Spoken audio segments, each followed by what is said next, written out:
Okay, here's the final part. Now, I cut the last recording short because I was going to show you how to analyze the data or get the analysis of the data. However, I realized that because I didn't put point values in the rubric, it couldn't analyze the rubric. And so I was having all sorts of trouble. So the thing is, when you're analyzing the rubric, you need to put in point values for reasons I will show you in just a minute. So we're going to go back into Blackboard.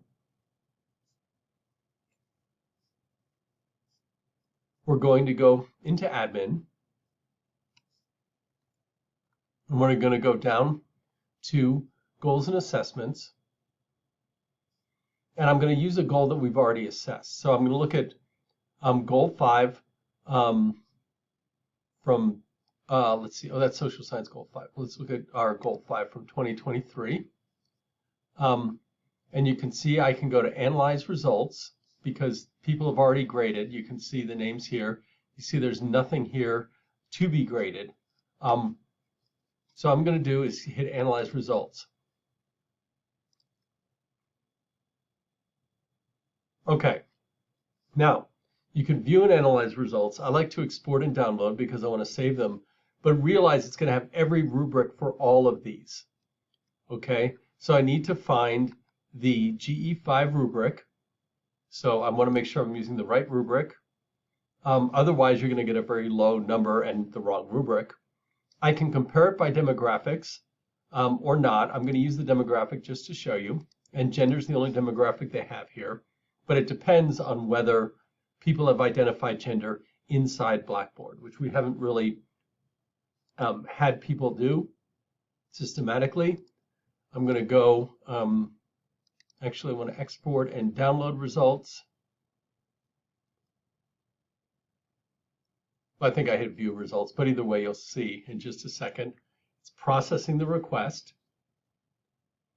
It may take a little time. And this is the information then I send out to the goal teams to discuss. So we have the overall performance, female, male, but notice that not disclosed is another category. And so it's difficult then to look at these different parts of the rubric and determine whether there's really a significant difference between males and females because we have this not disclosed category that throws it off.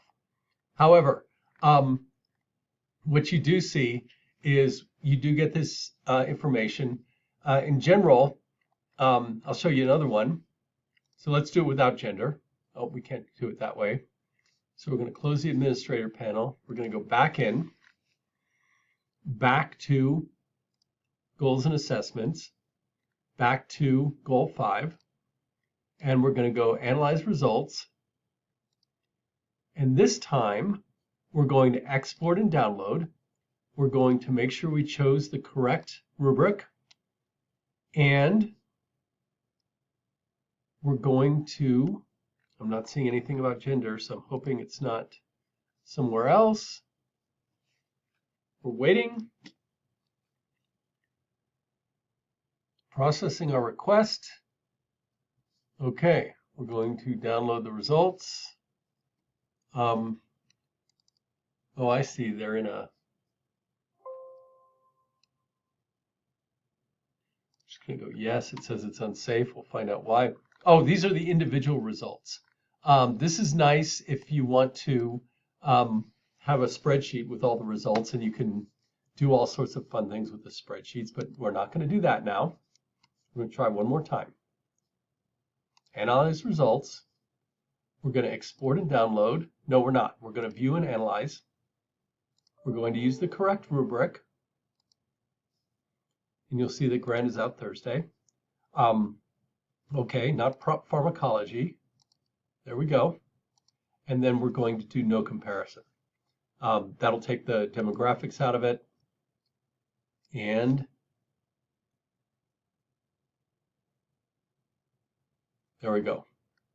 And you can see the overall performance is average 10.76 out of 20. And then you'll see for each part of the rubric that there is a score. So we can look at this and say, okay, and again, these are defined more precisely in the rubrics. And then what is it we want to what conclusion can we draw from that, and what might we want to do to bring these numbers up? Okay, this would be good baseline data if we stay with the same rubric. Here, we've got the distribution for each one of those categories. We've got the average, the mean, the median, and the mode, as well as the standard deviation. So we have everything we need to analyze this. All right, and that is it. Report options, we can get a printable view, which we can then